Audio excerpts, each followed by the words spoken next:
Hey, how's everybody doing? My mic working all right for y'all? So, got a lot of stuff I want to talk about today. Really shouldn't take too long, but it's all good stuff. Hey, two noobs, I've been meaning to message you lately. How's it going, MD? Got Crazy Garden in here, Chozo. So, all right, so like I said, I've been working on a lot of stuff. I got something I want to test out. See what you guys think. Let me know what you think. It's in the works, so a lot of stuff needs to be fixed. So should be fun. So let's get started, and I'll start off right with what I wanted to show you guys. So let me see if I can get this to work. Hey, there it is. All right. Good day, esteemed guests. I am Arya, temporarily guiding our discussions until Bung's departure. Today, our focus is on the soon-to-be-released project Enchanting, sparking much enthusiasm in our community. Notable figures like Balin have questioned the subdued buzz surrounding it. Enchanting's debut this week has captured our attention with promises of innovation and impact, driving our anticipation. King, among others, eagerly anticipates Enchanting, symbolizing collective excitement. Despite this, the project hasn't gained widespread recognition, as noted by Balin. The discrepancy in reception prompts reflection on community dynamics towards new developments. Enchanting's unveiling presents opportunities for transformative experiences and community growth, potentially reshaping our landscape. The anticipation signals a readiness for change and progress, setting the stage for collaboration and exploration. The release of Enchanting is a pivotal moment for our community, inviting creativity and innovation. Let's embrace the excitement it brings and anticipate the positive impact it may have on our journey. Thank you for your attention. Roger, your thoughts? All right. So what'd you guys think? So in the future, that's just a temporary avatar. I'm actually working on building out Bung, getting her all created and all nice and everything. So that is one of the topics I wanted to talk about, enchanting. So one thing that really stuck out to me in the AMA, and it usually doesn't come from Bullon. So Bullon mentioned that he thought there was going to be a lot more hype out there about enchanting. Now, I am excited about enchanting. I think a lot of people are excited about enchanting. Unfortunately, I think the sentiment on enchanting is not like, yay, enchanting's here, all right, let's go. It's more like about fucking time. So, with that said, unfortunately, I think a lot of the people that were excited about enchanting have pretty much already left DeFi Kingdoms or is just put DeFi Kingdoms on hold until they get more developed. So I'm really excited about enchanting. I don't know how many freaking party hats I have that I can burn. I think the last time I checked, I got like 800 of them.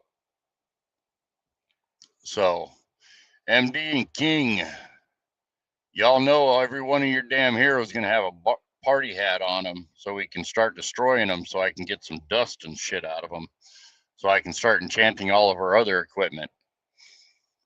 So that I'm excited about. So talking about DeFi Kingdoms, let's get back to the kind of the AMA. So enchanting, that's all I really have to say about it. You know, a lot of this stuff that came out in the last AMA, all these new updates, I think it's really cool. We got the pet combat bonuses coming. I mean, that I'm really excited about for. I wonder how many people have been spending most of their time trying to find all their pets and getting them all over to a wallet so they can get them all reorganized. Because I know with a lot of my pets, I have them on heroes.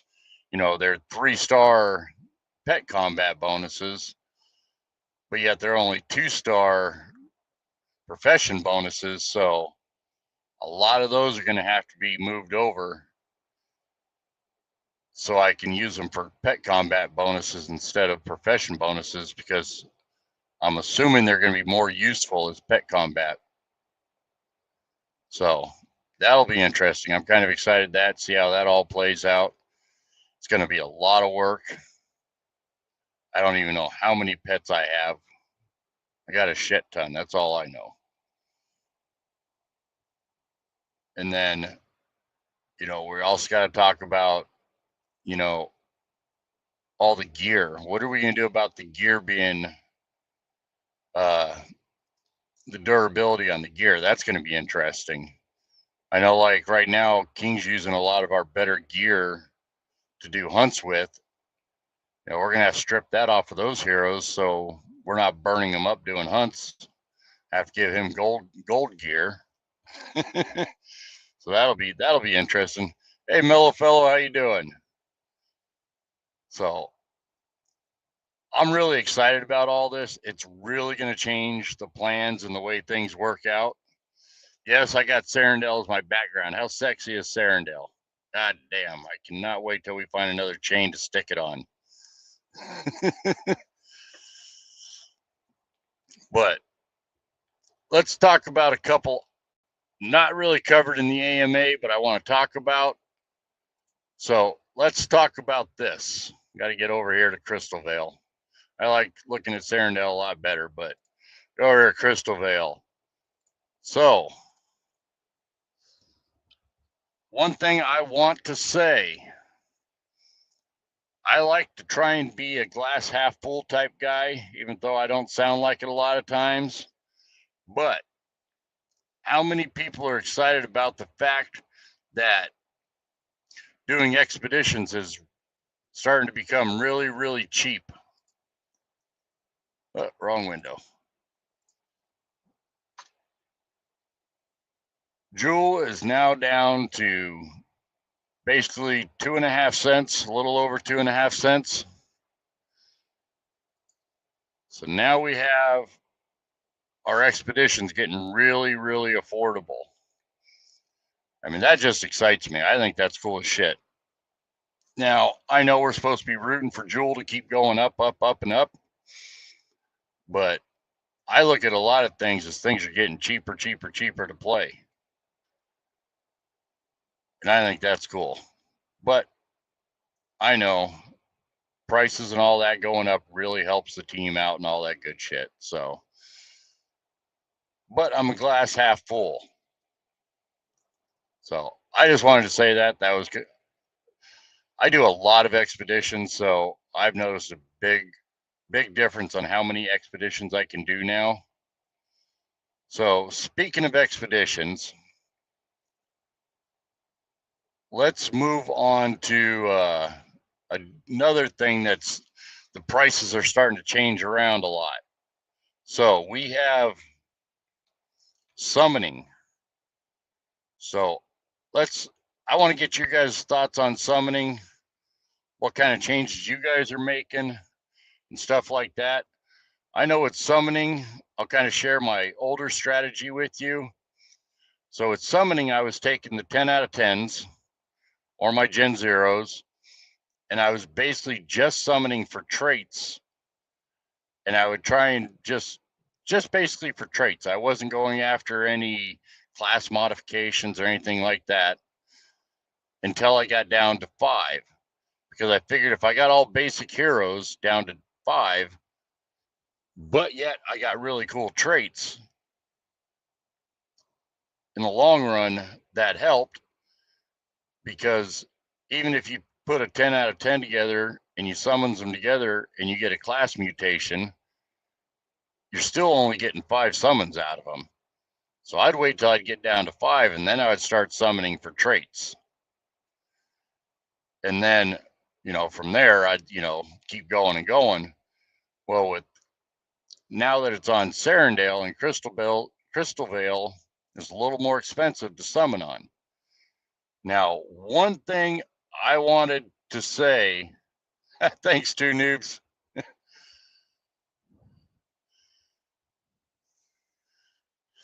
So one thing I wanted to say is summoning I don't care what you say. It's still cheaper to shit the summons.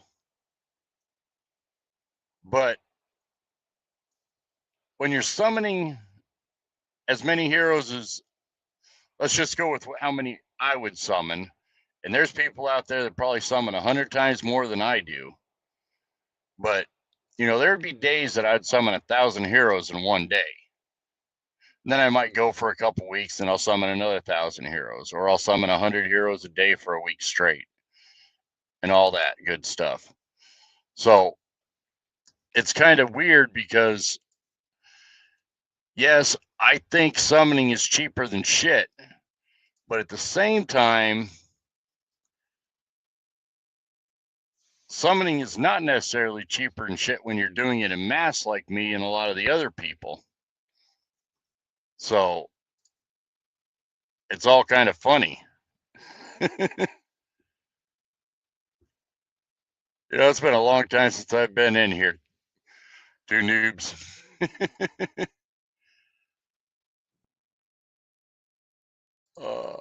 Why is it not? Oh.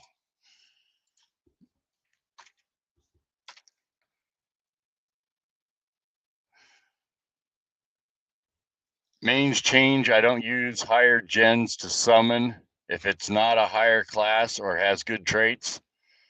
Yeah, I agree with you. So that's what I'm going to probably have to change. So I'm starting to think that,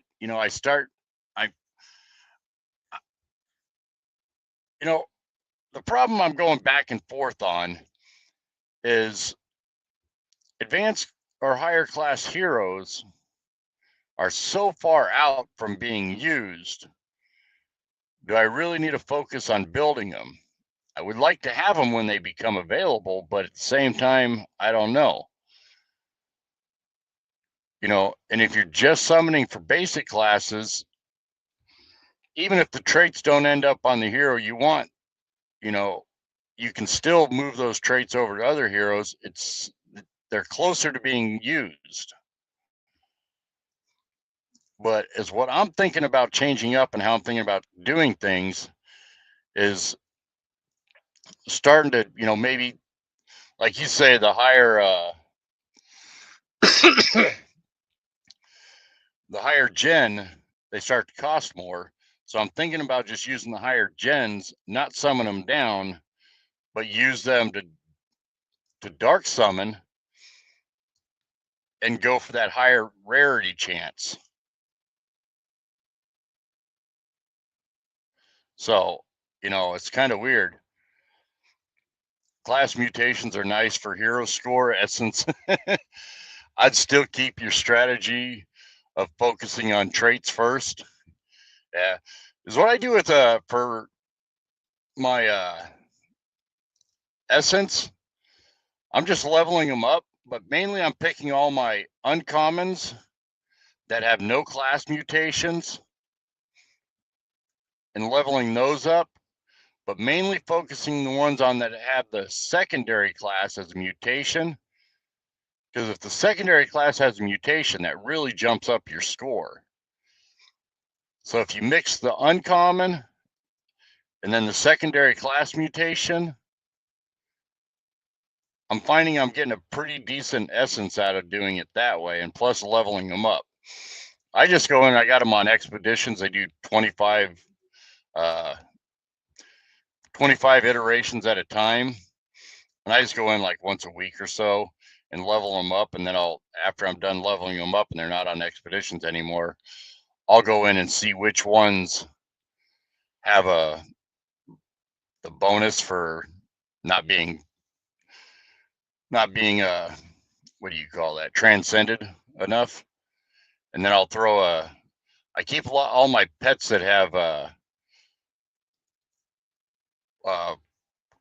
multiple 1-star traits, or whatever you want to call it. Like if it's got a 1-star profession and a 1-star either what do they call that, crafting bonus, or a 1-star combat bonus, those are the ones that I'll use. I'll throw those on there and I'll get the bonus for those as well. Subclass is nice for hero score as well, but a fourth of the main class, I think. Yeah, you're right. But I just, every little boost I can get to get the more essence out of, because I have a lot of heroes that I need to get re-rolled. Plus, I got a lot of crystals I need to get upgraded and stones and all that. See, a lot of my problem is I just got way too much that I'm trying to do at once to try and build enough heroes for the scholars. And now I'm trying to really work on getting all the scholars built up for PvE heroes. You know, I got them fairly decent with hunt heroes.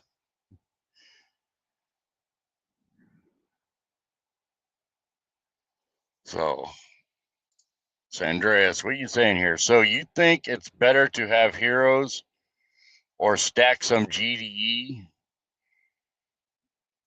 Think for the long run?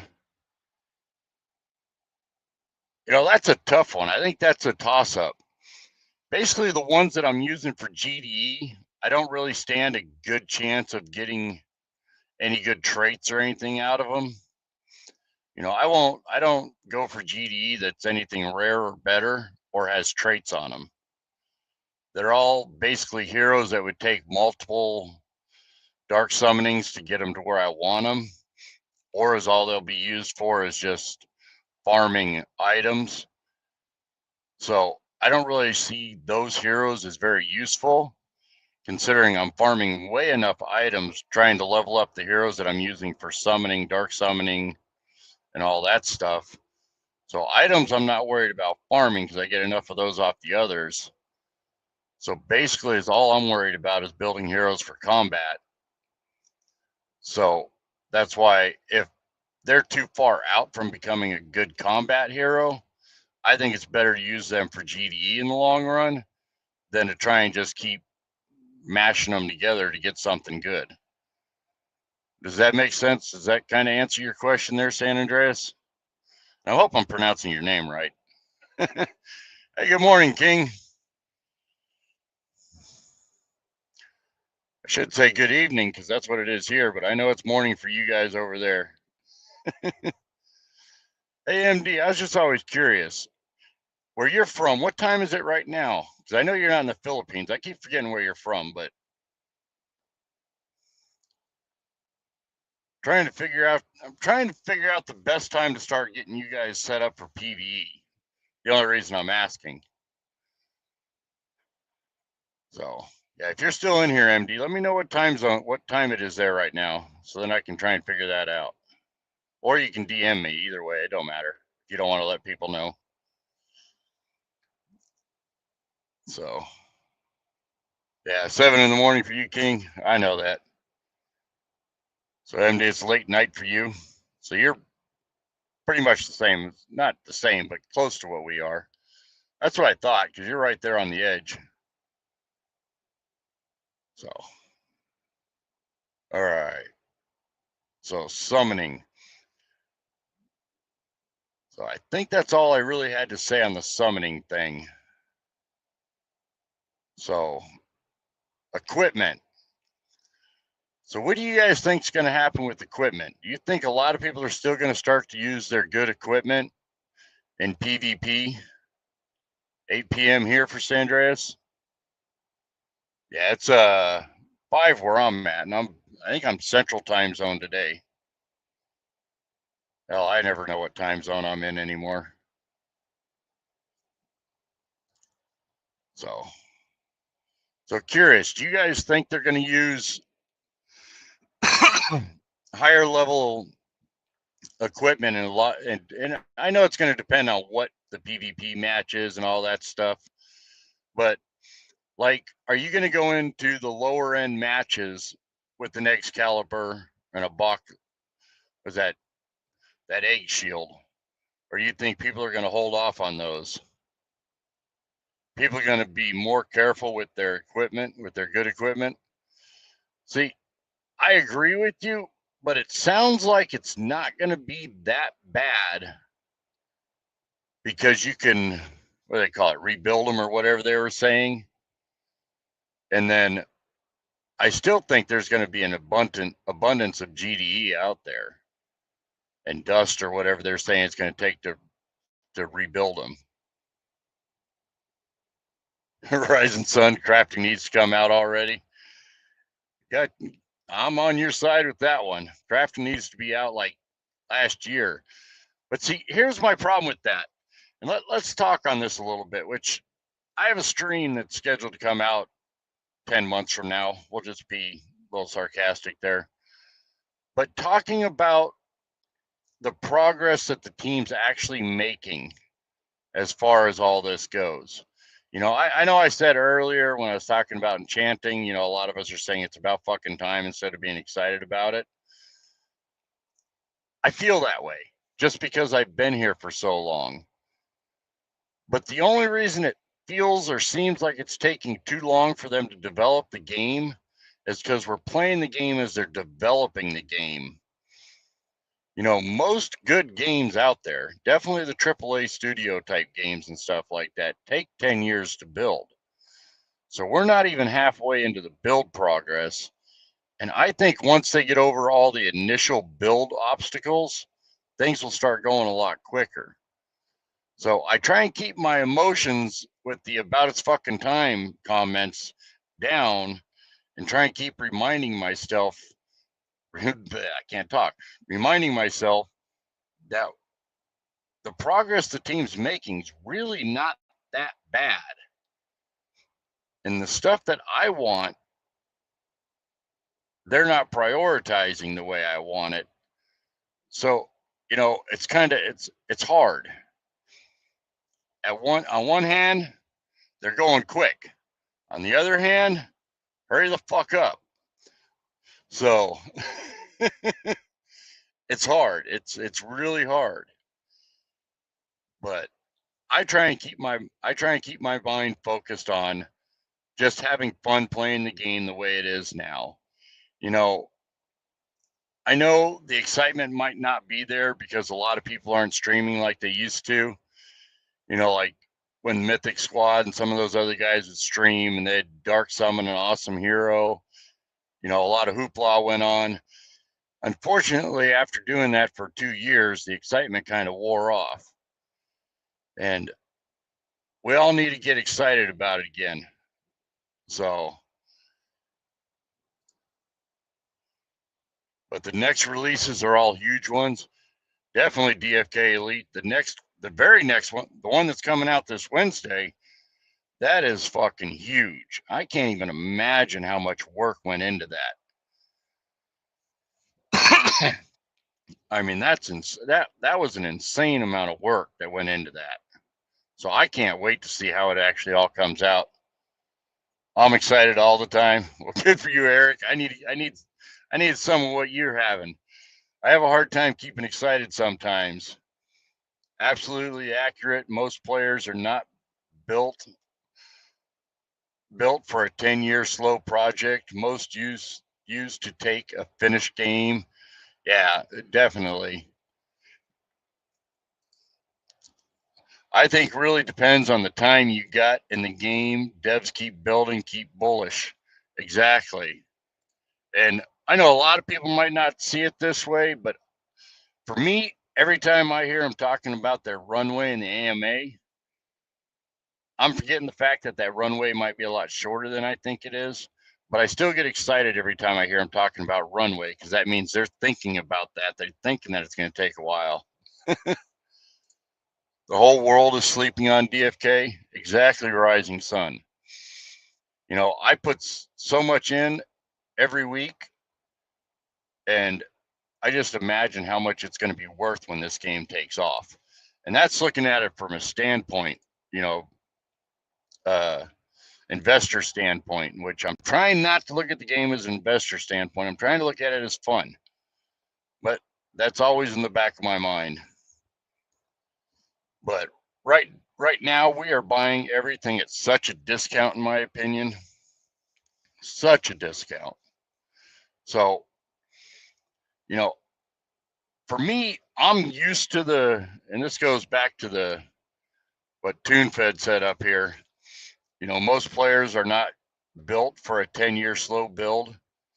So one of the first projects I ever invested in, I was I want to say I was 25, 26, and I invested a good amount of money. And it was to build this retirement home community type thing. And I was in one of the first groups to invest in it. Now, for me, I invested a lot of money. For them, that was nothing. So I looked at it, and then a year goes by. I'm like, okay, what's going on? The plans aren't even done yet. Another year goes by. This isn't done yet. Okay, they're breaking ground. 5 years later, they're finally got the ground broken. They got most of their permits set. 10 years later, all right, they're starting to construct something, yay. It took 25 years for that project to get done before I got my money back. And the whole time they're doing this project, the value of my investment was going down, down, down, down, down, down, because they kept going over budget, over budget, over budget. So more people had to invest in, devaluing my shares. That was my first experience with investing in projects. And let me tell you, that was stressful as F. But I made out very well in the end. And I've done quite a few projects that have taken well over 10 years in my life invested in. So even though I'm used to the 10-year projects, 10 plus year projects, just last year I sold out of 2 projects that were 10 years. Ended up in big lawsuits and all that shit, but we don't want to get into that. So even though I'm used to it, it's still hard when I'm playing the game and watching it being built and all this stuff. It's still hard for me to maintain that. Oh, just 5 years ago, right? Oh, just 5 years ago. I got you.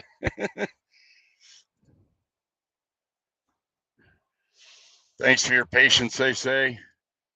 Yeah, and they do need to say that, but I have a feeling a lot of that thanks for your patience does go on deaf ears. I mean, you just look at a lot of the stuff you hear people saying out there. God, I invested in a wooden boat restaurant that took a long ass time, 10 years. Hey, Eric, so you know what it's like. It takes time when you're investing in a project and you get in at the beginning, like we did, like a lot of us did with DFK. It takes a lot of time.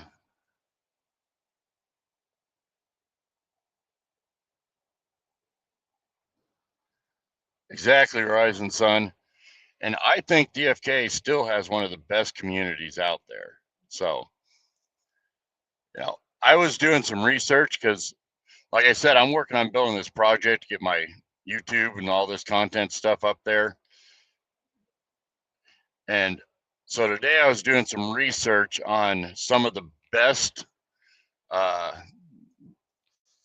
some of the top. I asked for the top 10. I was looking for the top 10 Web3 games right now. And what do you guys think the top 10 games are? What do you think the number one game out there right now is rated? And I'm drawing a blank because I really don't like the game. But what was that game? I couldn't believe it. And well, I think they might have it now, but they don't even have a playable game.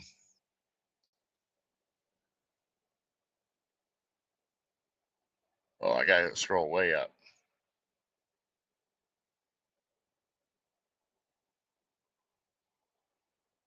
Alluvium. You believe that? Alluvium, which I thought they went under, to be honest with you. CS, Battlefield, GTA. No, Web3 games. I don't think GTA is a Web3 game. I don't know what Battlefield 6 is or CS.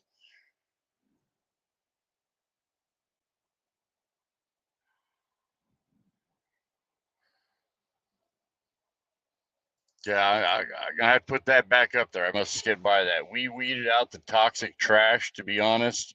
So better now. Yes, it is getting a lot better. Hype always brings trash, and that's with everything popular. Yes, DFK Elite. And a lot of people are pumping and dumping. And that's all they're looking for, that quick cash. And unfortunately that quick cash never really does anything. Illuvium looks clean, to be honest. Haven't played it, but a lot of money was pumped into that. Yeah, and I looked at, there's no real gameplay videos out there. There's just a bunch of like promotionals, and they'll show short clips and all that stuff. And you're right, it does look really clean. It's not real Web3 like DFK though. And that's what I was noticing in a lot of these that I was looking up. Although they do have tokens, they're not really a Web3 game like DFK's building. And I think that's where a lot of struggles are, is because it's so much on chain. It makes it really hard. DFK are the pioneers, and we are the guinea pigs. Yeah. So I will say there's two other games out there that I have a decent investment in that are still around, and that's Zed Run, and they've been doing a lot of building, and Axie Infinity. And Axie Infinity has so much damn shit going on, I can't even come close to keeping up with it. More like the Oregon Trail. With all the RNG going around, yeah. For me, Axie, they have a good foundation, but the small player does not get the investment. No, and King, don't take this personally, because I know the Philippines, and I love y'all. I have not met a single bad Philippine yet, but I think the problem with Axie is so much of its growth came from the Philippines, and everybody was playing it as a moneymaker, as a job. And I really don't want to know what that did to a lot of the Philippine people. But unfortunately, and this is my opinion, when a game is based on that type of structure without a lot of like advertising and all that other stuff, that's what you're going to attract, is just the people that want to grind to earn. And unfortunately, Web3 has now moved past that grind to earn, and now it's more, you can play it, but you got to be more strategic about how you're going to earn in the game.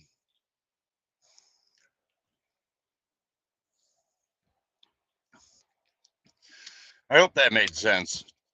Sometimes I wonder if what I say people really understand. True, it has moved. And see, that's where I don't think a lot of people understand is DFK, if you invest in it strategically, you're not going to make your money back in a day or two. But in 4 or 5 years from now, I think if you invested properly now, you're going to make a killing. And I think those investments will still work out in the future. You can earn a fuck ton in tournaments, but you need to be good and have assets. Exactly, DFK Elite. And that's where I think the money's going to be made. I mean, look at your pro ball. Look at any of your professional sports. The money's not made by the tickets that are sold for the seats. The money's not made, by any of this other stuff that you think. It's not made by the people playing Pee-wee or any of that stuff. It's made by all the money generated for people to watch that high-level PvP and all that. And then all the sports equipment people, they're all all that stuff. It's just, there's just so much involved there that the money's made around the game, not with the game, if that makes sense. 8-bit retro fun is cool. Cute games are popular. Horror games popular. DFK doesn't fit in any mold. You're right, Eric. And that is something that I try to push to the back of my brain because, another big genre is first person shooters. We don't fit in that category either. All the top genres we don't fit in. And it's weird. But I still think the base of the game, everything going on in the game, there's still a large enough audience out there that we can bring it in. Hey, Two Noobs is back. Did you take a break there? Or are you just saying hi to everybody? So another topic I wanted to talk about, and let's get into the next part of what is on my list here. So this may or may not excite a lot of people, but I do want to talk about it. So we all know Zellies. Zellies is a good guy. We all like Zellies. Zellies is building a lot of really cool stuff out there, and he's adding a lot of stuff to the mobile. And I don't know how we can all support him and help him, really continue to work on what he's doing. But, a lot of it might seem like small stuff right now that he's building. But as the game grows and that stuff grows with it, a lot of that stuff will be big. Like he's got that hero auction house that he built. That's really cool. I really like that. He's got all the PvP tracking. That's really cool. That can be big and really helpful in the future. There's so much that he's building out there that if you guys get a chance and you see him post stuff, go check out what he's building. It's really, really beneficial to the game. Yeah, DFK Elite, he thinks it's big also. I see massive value in his products. Exactly, DFK Elite. Definitely, Zellies is a gem. Yeah, and he's another one of us that have been around forever. So, and what he's doing, it's hard because a lot of what he's doing, he's not getting compensated for. The same as a lot of what a lot of us are doing, we're not getting compensated for. So any way we can just say thank you to him, let's just say thank you. I don't think he's looking to be compensated, but for all of us, a little bit of money in the pocket does help our motivation a little bit. Let's be honest. So, all right. Is there any topics of anything else that's been going on this week that, I remember what else I had there.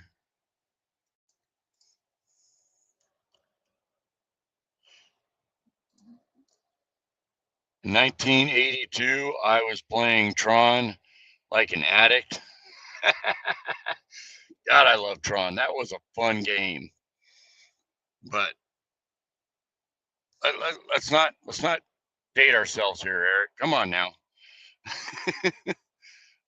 Mine was 360, the skater game, but I was a skater, so that made a lot more sense.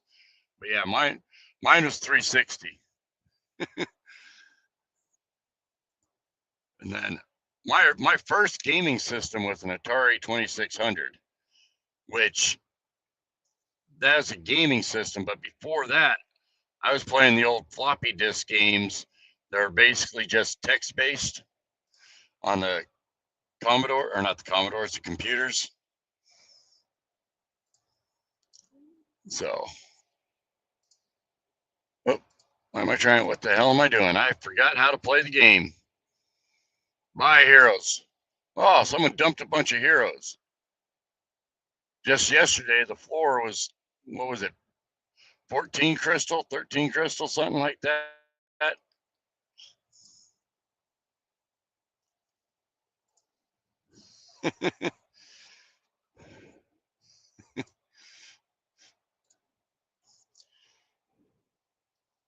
Yeah, I like Zork.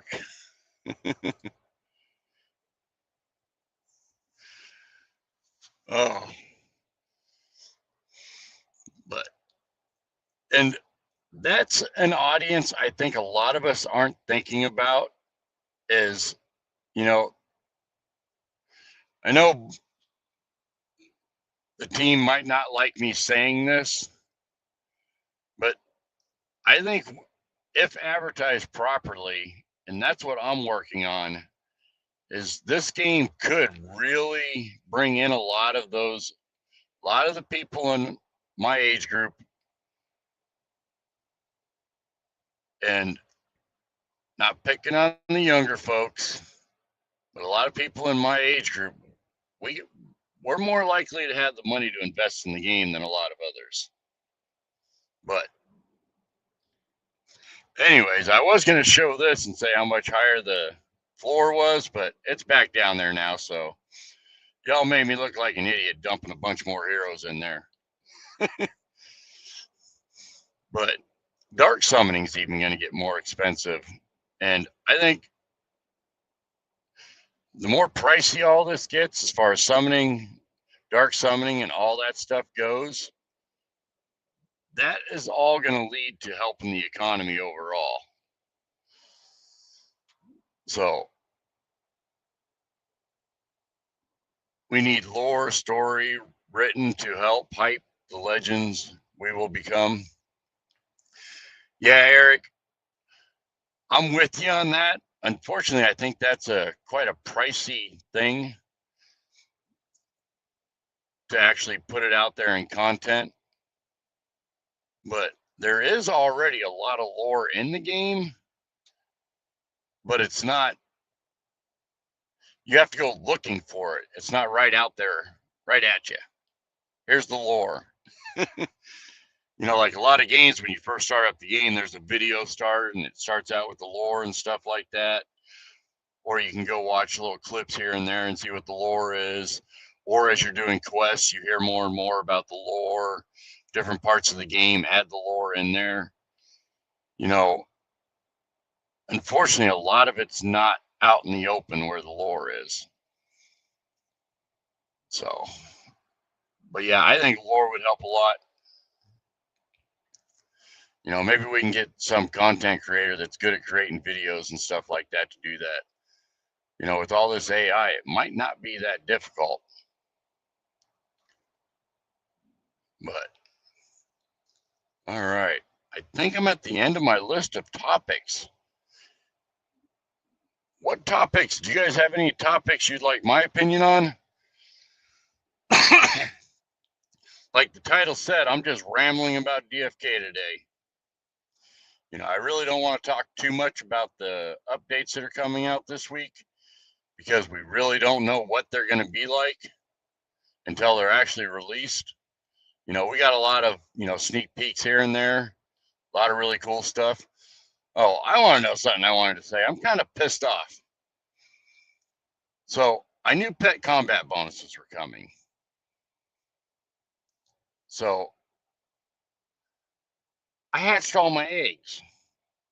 I hatched 500 eggs the other day. So now that's part of the event that's coming out.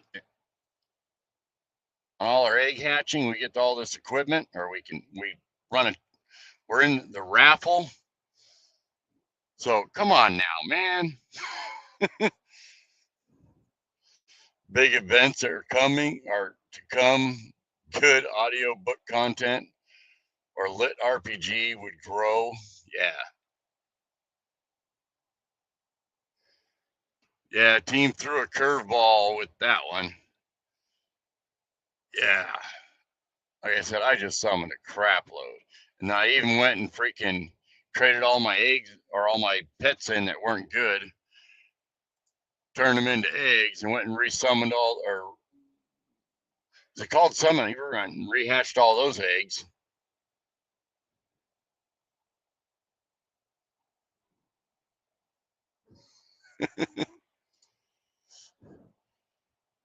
So I don't know what I'm going to do now. Do I just go dump money into buying eggs? I did buy a few the other day. And, every time I go through and I complete all my expeditions, I usually end up getting about 5 or 10 eggs. So I'll still be able to get in there a little bit, but not as much as I had. And I do think I have quite a few that still need to that I can turn into eggs. Kind of bad timing with Serendale shut down. Feels like punishment to people that hatched a lot at the end. Yeah, tune fed. And, I can't say I fell into that, but yeah, I could see that being something everybody fell into because, definitely jade is a lot cheaper than jewel. So if you had a lot sitting there, that would have been the way to do it. But, oh well. That just means there's not that many entries that I have to compete against with my 10 eggs or so. We'll see what happens. But,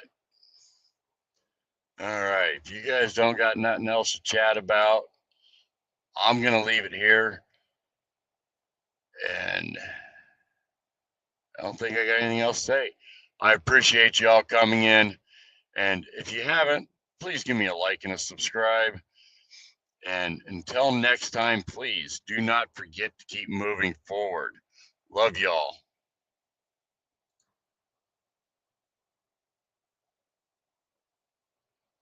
What do I think about the next codex? Well, I think the next codex, and I'm not sure, but I hope it's Scholar.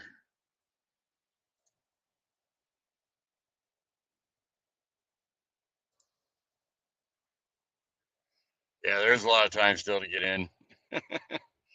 Y'all got me with that question. See, a question, I got to answer the question. Thief, you think Thief, Eric? Yeah, but doesn't Thief have to have that? Doesn't Thief have to have subclass? Or am I thinking that wrong?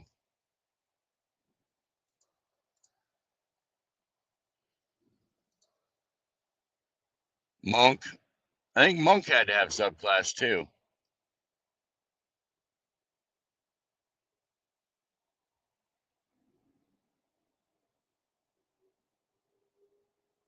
So I don't know.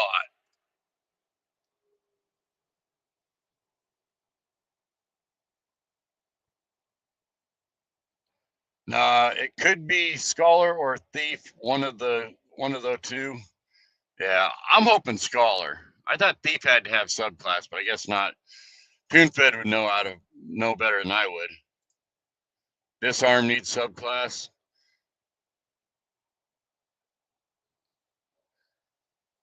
Okay. Oh, I remember what Thief was. It was for the potion stealing or something like that, they said. I think they said it had something to do with that. 2 more heroes are already worked on, so it's those 2 probably. Wind books as weapons.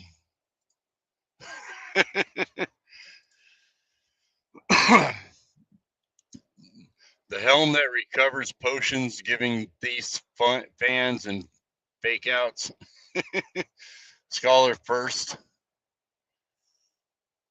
Scholar probably easier to code for them. And that's my thought. I just think Scholar would be a lot easier. Even though, I don't know, I mean, it kind of sounds like they're wanting to do more of a tanky class, but I don't know. What's the next tank? What basic tanky classes are left? Let me pull up here. None really. I mean, Legionnaires kind of, but a Legionnaires more DPS than anything, isn't it?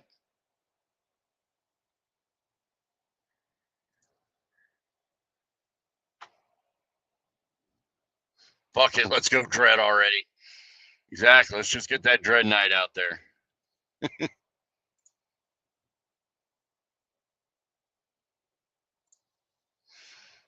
Scholar reads bad poetry to put enemies to sleep. Well, you say that, Eric, but how the hell are you going to use a bard as a combat hero? Oh, they're going to, what, are they going to sing him to sleep or something? He can't do damage, but I assume him to be tank. You think Legionnaires tank? See, and maybe I think wrong, but when I think Legionnaire, I think like World War One, that type of era of Legionnaire. And now I know it's got to be different when you're looking as far back as, it's, it's kind of strange. He's got a shield. Yeah, you're right. I mean, I guess the shield does make him kind of tanky. Why don't you stream anymore? King, you can stream. Oh, it's probably your load situation, huh? Makes it kind of hard to stream. Maybe I'm thinking to be simple. I'm just a man. Yeah, I'm excited for a lot of these classes to come out, but I don't want to get too excited because I don't want to get to the point to where I'm back to about fucking time again.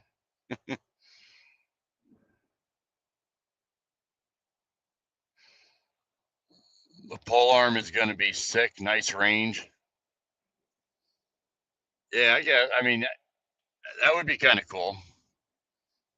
I know you guys want a good laugh. Okay, so I don't know how many of y'all played World of Warcraft, but in World of Warcraft, I think it was Wrath of the Lich King, where your best stat bonuses came on a pole arm, but you still had to level your equipment in order for the stats and all that to be worth the crap. So on my hunter, I'm out there whacking people with my pole arm for like 3 days straight, trying to level up my pole arm skill just so my hunter can carry a pole arm so he could get the agility boost. I'll remember that forever just because I spent so many hours out there beating up shit with a pole arm and just taking forever. Yeah, soon I will try, I guess, 3 times a week. There you go, King. Slow and steady. Yeah, LOL. Grinding unarmed skill for fun. Yeah. What was that you had to level up your unarmed skill? I can't remember what that was. But I remember I had to do that too. Wasn't that Death Knight? Was that Death Knight? I don't know. I haven't played World of Warcraft in fucking probably 10, 15 years. I quit playing after what was that? I want to call it Pandera. One where you were on a fucking turtle's back. The whole island was on turtle's back. That was when I quit playing. I messed with a little bit here and there after that, but my buddy was obsessed with grinding fishing to get salt title achievement. Oh, I remember that. I remember the old fishing tournaments down at the docks. Where was that? Way down on the lower end of the map. I remember WoW had a whole back series. Yeah, WoW had a lot of lore. I mean, there was like 6 books on World of Warcraft. Well, it was actually just Warcraft, but they had a lot. Panda's one I stopped. Yeah, so you stopped right when I did too, Toon Fed.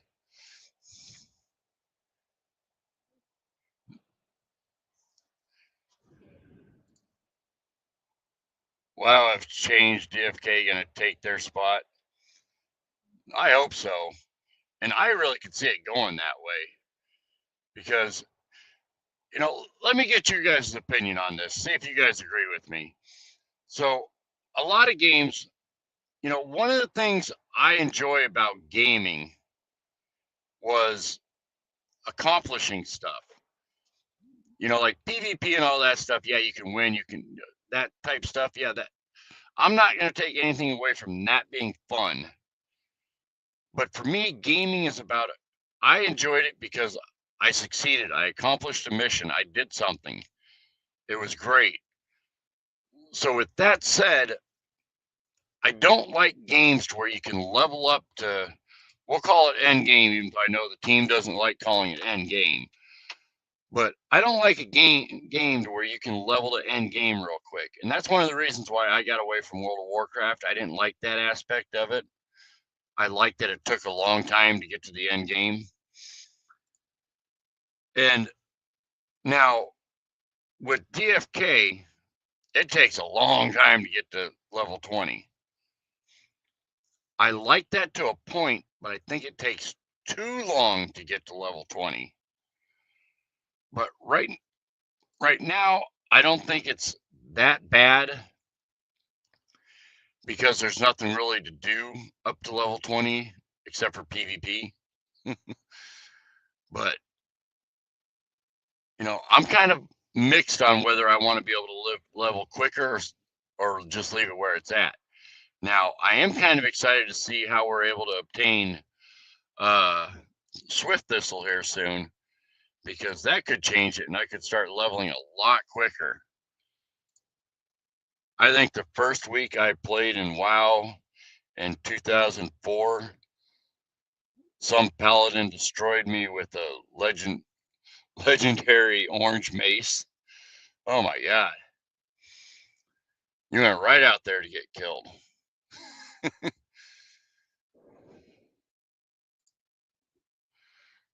Personally, I think soulbound tokenized XP would be good. Can't be sold, but can help motivate players level a legion for PvP more quickly. Okay, so I'm gonna argue. I'm gonna push back a little bit here on you, TuneFed. Fuck soulbound. I can't stand it. I hate it.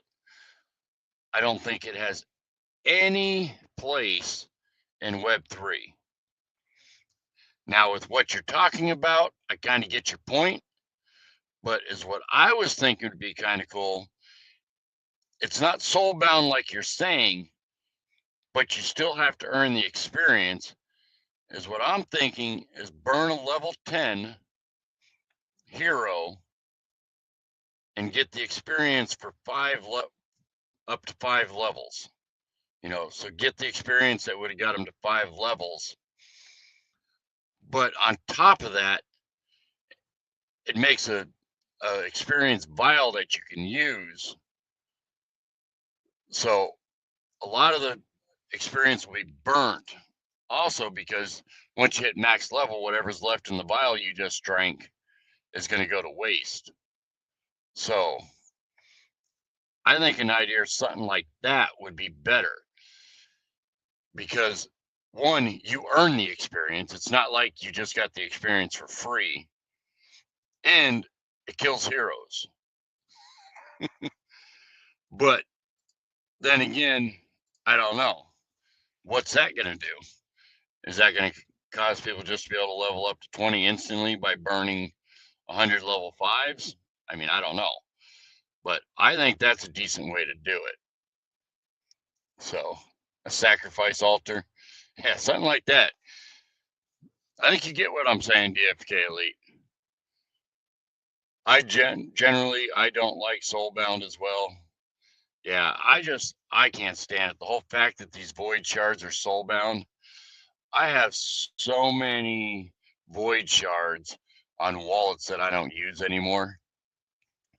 Because I had a problem with a legal issue last year, so I lost access to some stuff for a while. So I had to move all my scholars over to different wallets. And, they farmed a lot of soul shards. There's a lot of soul shards on those wallets that aren't being used. Now, I do have access to them again, but they're soul bound. So now what do? Move heroes over there and play that wallet until I burn all those soul shards? You know, I don't like that whole thing. So, but I do have access to it all again, so that's not a big deal. And one thing to let you guys know, just a warning, if you guys use Holiday wallets, like I use a lot of Holiday wallets. Now, make sure you attach them Holiday wallets to an email that you're not going to lose. Because I lost that domain for about, I think, 3-4 months. So I had a lot of stuff sitting on wallets for 3-4 months that I couldn't access because I didn't have that domain no more. So if you're going to do Holiday, make sure you're not going to lose access to an email. At some point, they should unlock it. Yeah, Rising Sun, they should. So, all right, well, we're just over an hour. I think I'm going to leave it here. I appreciate y'all coming. And as I said before, don't forget to keep moving forward. And I do love y'all. Have a good